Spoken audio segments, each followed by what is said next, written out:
Recently there was an ATF sting that disproportionately targeted African Americans and Hispanics. The consent decree with the Department of Justice does not cover racially biased policing. Where your head is at in terms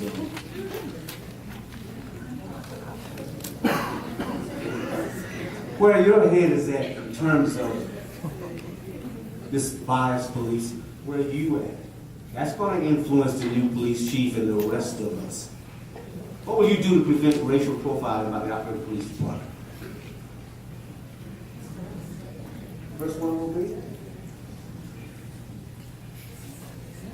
August.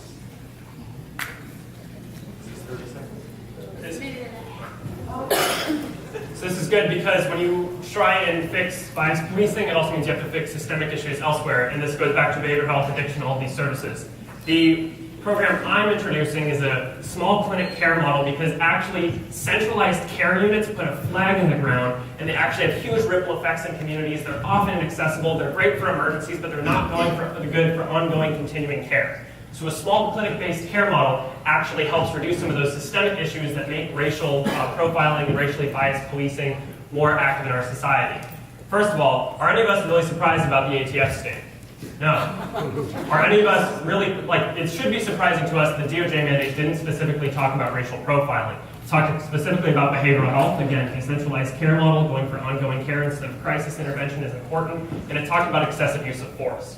How do we move forward with racial profiling outside of the DOJ mandate? I hope I highlighted a little bit what I expect out of the next chief to you and how we're immediately going to shift away from that and how we've already nuanced our community policing model to disengage with what has been in previous large cities and where we've seen this happen. So what does that mean on the street though? What does that mean for our special units? It means that we're not just going out into communities that have high crime rates waiting for something to happen. We instead engage communities and let them discuss the issues that they're experiencing as themselves. Because guess what? Most of your communities aren't worried about, again, someone selling a dime bag of weed on the corner. They're not. That's not the issue. There are systemic issues that policing has to consult the neighborhood about.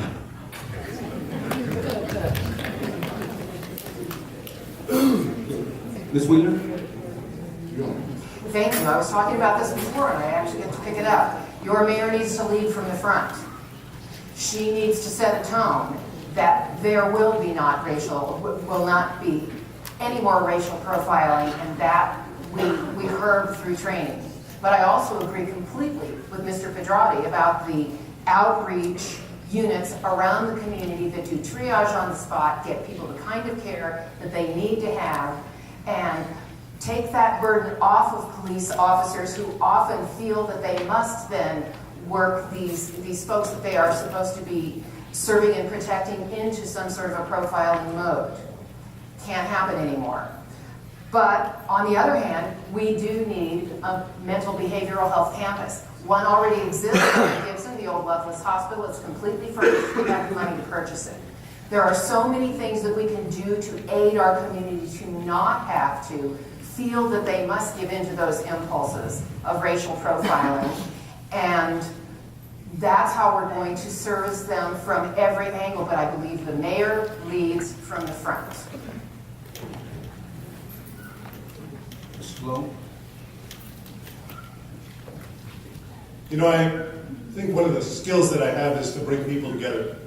A very diverse group of people that can help me understand how we appropriately approach items, such as racial profiling.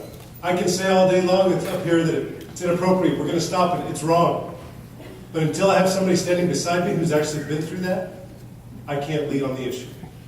That's why I reached out to Mr. Barrett and said, I want you to be a part of my team. I want you to come forward, I want you to educate me about this situation so we can address it if I'm successful in being mayor. That's why I reached out to Ray Hamilton from formerly the Department of Justice, incredible attorney in our community, who can help me lead, understanding what it is to look through the eyes of somebody who may be a target of racial profiling. My father was a Puerto Rican who grew up in New Mexico, and let me tell you something. He had to deal with profiling. As a redheaded Puerto Rican Jew, I haven't had to deal with much profiling. So I'm not going to be able to tell you that other than I'm concerned about the issue, and I will surround myself with people who make sure I don't forget about the issue. That's all you can do as somebody who looks like somebody who's not a person of color. Because unless you do look like a person of color, you don't have to deal with all the issues of people of color. And until we start talking about that, it's not fair to me to be able to say, my name is Brian Colon, and I understand what it is to be a Hispanic who's had to deal with racial profiling. Because that doesn't happen. Right? Right. Let's start talking about that.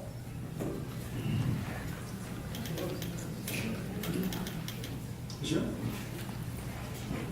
Racial profiling. I will have no tolerance policy for racial profiling. Absolutely not. I mean, there's no room in that for law enforcement and our citizens. We shouldn't even be dealing with that issue, but we are. We are. We have to deal with that issue. And it all goes back to training. When we have well-trained police officers on the streets, working hard, moving towards a direction, they take care of their communities, which leads me to community policing. We have to grow our police department so that we can do community policing again. I worked in the International District. We called it the war zone back then because it was a tough district to work. It was very tough. There was a lot of heartbreak. There were a lot of moms that had broken hearts because their kids were addicted to drugs. We talk about dealing with the drug issue in this community, but we never deal with it. We never deal with it. We're still talking about it today. We were still talking about it back in 1984 when I was a policewoman working up there. I also worked the Kirtland edition. Tough areas to work. One night, I got a call, young African-American male in the gutter, shot and killed because of drugs. I've seen it. I've seen what's happened on our streets, and I'm sick and tired of it. Are you sick and tired of it? We need to start electing people who care about our community. We need to stop electing politicians who just talk.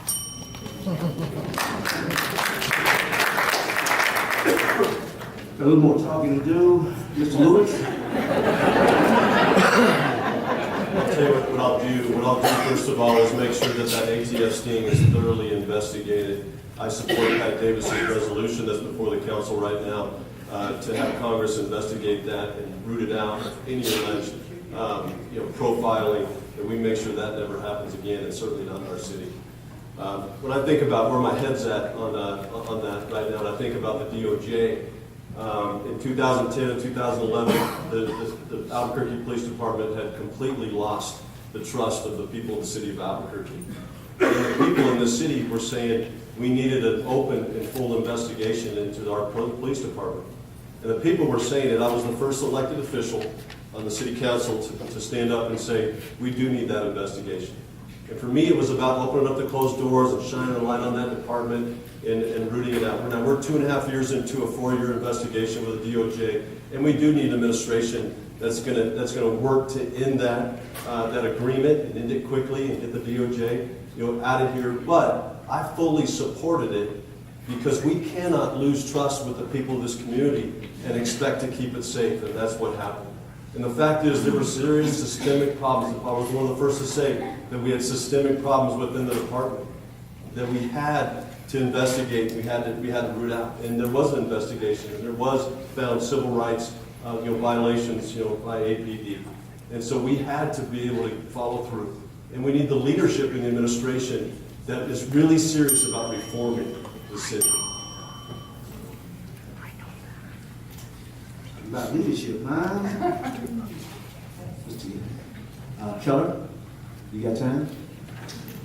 A minute and a half? I'll try. I think that word leadership is really important here. Obviously, looking at my own experience, this is something I can't relate to. But when you're running for the city of mayor, the mayor of the city of Albuquerque, you better have a plan. And so all I can do is offer a plan that I want input on and that I will commit to refining till the day I get in office, until the day we work on it together. And so the plan means we got to address racial profiling at all sides. The first thing is we actually have to put oversight into racial profiling, and the way to do that is the Police Oversight Board. That oversight board, if you look at the definition of that board, it should include racial profiling. And that's where I want to formalize this issue. And so that way we have a formal accounting mechanism that the community can participate in, And we actually can hold folks accountable for a whole host of things. Number one, our academy curriculum. It's got to get back to including cultural competency. It's got to get back to include racial bias training. These are the kinds of programs every officer at APD needs to have, and these are the kinds of programs that the Police Oversight Board needs to enforce. It also means hiring a chief who believes in this and will help me set this up. And it also means understanding that we have to be proactive. We can't react to whatever is happening and then say we have to do something about it. We've got to set up a system where we try and prevent it from happening in the first place. That's what this is.